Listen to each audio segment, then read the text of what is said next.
The story continues as Earth learns that a new server is opening in the game. He knows that many new players will soon join the game. He logs in the game, and suddenly Sway appears and mentions a new status effect called Break Arms is added in the game. If a player is hit with it, they can't use their weapons for a while. If a player takes more than 25% of their total HP and damage to their arms, they will become paralyzed or petrified. Earth is relieved that players can't steal weapons that are dropped, as this had happened to him in a previous game. Suddenly, an announcement is made about a new dungeon called Challenge from the Departed. The dungeon's floors are randomly generated, providing a unique experience each time a player enters. The dungeon is full of traps, and the goal is to reach the 10th floor. A trailer for the game is shown, featuring the walking fire hydrant character. Earth's famous battle against the Fairy Queen is also included in the trailer. However, Earth is concerned that new players might be disappointed if they think bows are stronger than they actually are. Earth realizes that if he's going to tackle this mysterious dungeon, he'll need a shield. Dodging alone won't be enough, especially in a confined dungeon. He obtains a small shield and explains that it's easier to use a bow with this type of shield. Earth decides to use the materials he has collected to create new equipment, including a compound bow. He has brought build plans from the real world, and the bow's attack is impressive, even though the bow's score is low. Unfortunately, the arrows are too expensive, so Earth has made it mainly for experimentation and learning about bow mechanics. He plans to make something even better, but it doesn't exist in the real world, so he'll have to create the plans himself. Earth spends the night working on his project and reveals a unique shield. This isn't an ordinary shield, it has a hidden compact bow. It's small but highly lethal and accurate, thanks to a scope sight he added. Releasing the grip turns it back into a regular shield. Earth's efforts in creating his first bow, training with a small shield, and learning to make plans were all in preparation for this weapon.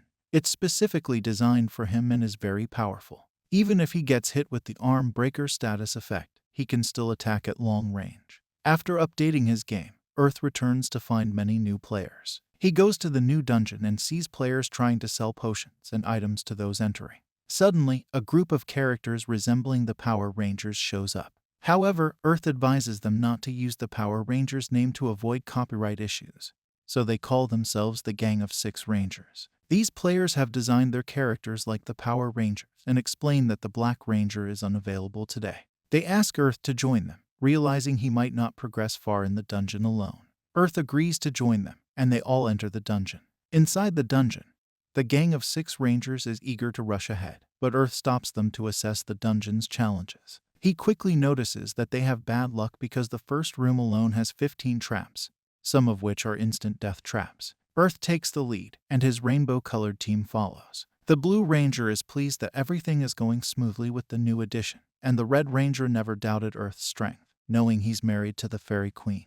As they advance, Earth lets the Rangers take the lead in battling monsters. The Rangers swiftly defeat skeleton monsters, allowing Earth to focus on finding and disarming traps. They realize he's taking a bit too long with the traps, but the Rangers are understanding and don't get upset. On the 3rd floor, they encounter more danger. The Pink Ranger confidently steps up to battle, but the monsters are more formidable than those on the 1st floor. The guy with the axe is surprised when his attacks prove ineffective. Earth explains that these specific monsters are immune to physical attacks, so he uses wind magic from his bow to defeat them. They locate the entrance to the 4th floor, but they've been in the dungeon for 40 minutes, and they have only an hour to complete it. They decide to set their goal to reach the 5th floor. On the 4th floor, Earth gets a strange feeling, like the Grim Reaper is touching his face. Something is off on this floor, and they hear a terrifying scream from someone begging for help. Believing they are heroes, they jump into action.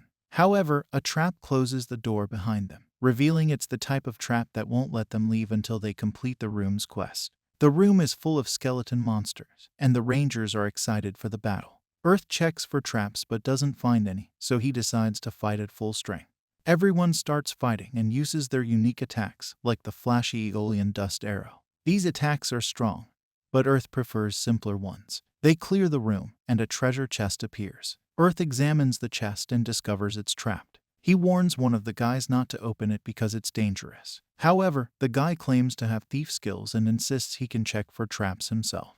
Earth suggests waiting until they leave the room, but the Green Power Ranger worries they might miss the reward. The other Rangers trust Earth's judgment and decide to leave the room. As they exit, the door closes behind them. Earth explains that the second trap in the room punishes players for their greed. The guys inside the room scream in agony as they lose their lives. Earth's group runs out of time in the dungeon and is sent back outside. The Red Ranger is really impressed with Earth's skills, even though it's considered impolite to ask about other players' level. The guy with thief skills couldn't detect the trap in the chest, but Earth did, making the Ranger wonder if Earth is already at level 20. Earth doesn't give an exact number but confirms he's over level 20. In reality, he's over level 30 but doesn't reveal it to someone he just met. They decide to divide their meager winnings, and Earth is content because he's improved his thief skill. The Red Ranger is also pleased, but the Green Ranger, who loves mapping and exploring, expresses disappointment.